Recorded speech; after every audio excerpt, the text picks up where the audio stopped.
The workshop was amazing. And going to your session, man, it opened my eyes. I, as an educated black man, learned a lot. The incredible energy that was represented. That was powerful. Our history and our culture is so important. I was born Jeffrey Howard Robinson. I was not born Amon Rashidi. I learned that I was adopted at some time in my life, I think it was 12. And my life turned upside down. Because every person that I saw that they said was my family, now in my mind you're saying that they're not. But you taught me that blood was thicker than mud, now all of a sudden I feel like mud. So I had to reach out and figure some way out to rescue myself and to restore myself, so I took a journey. And that journey was to find out who I was.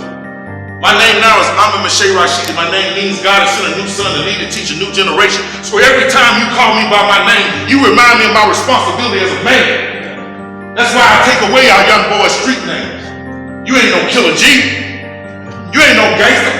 There's a lot of things you can be. You can be a god, but you ain't got to be no gangster. You got to convince them that they can be better. Whatever we tell them in that classroom, when they step into the world is giving them opposition of what we say. I'm going to tell you about a quick poem, and this poem is called African King. And African King talks about the king and the greatness that we had thereof. They talk about the pyramids, 48 stories high, 755 feet wide, 2,300,000 stones, and some stones on the indication weighing 30 to 300 tons. They talked about how this king had a nightmare. Y'all call him Ramesses, but that wasn't his real name. Every African has a throne name. Ramesses is another name for Ra Ursama Ra, September Ra, Metu Mariana. And he says he went to sleep and he woke up with a nightmare. And it was in such utter chaos that the next morning his queen asked him what was it that disturbed him. He said, last night I had a dream and I saw things I'd never seen. I saw black men killing one another. I saw black children disrespecting their mothers. I saw black armies going down in defeat.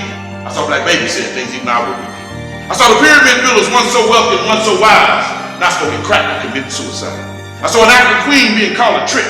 I saw an African king wilding in a ditch. I saw black people who once loved one another become separated because of class, status, and color. I saw ministers of God lying to people who believe just to obtain $1 what they want to achieve. But then things got so bad and it made me so sad until I screamed to God like I never had. And I cried, send him a message and make it loud and clear. Don't give up now because the freedom's too near. You've been too black, too bold, too old, too cold, too strong, too long to allow this nonsense to continue on. You gave sight to the blind when others could not see. You gave refuge to those who were lost and allowed them to be. You built pyramids when others lived in caves. You gave the world a year with 365 and 4 days. You gave hope to the shameless and names to the nameless. But what will you do now that you're not so famous? Stop sacrificing your dreams for the illusion of security. Stop acting like a child and attain your maturity. Stop looking to others for what you can do for yourself.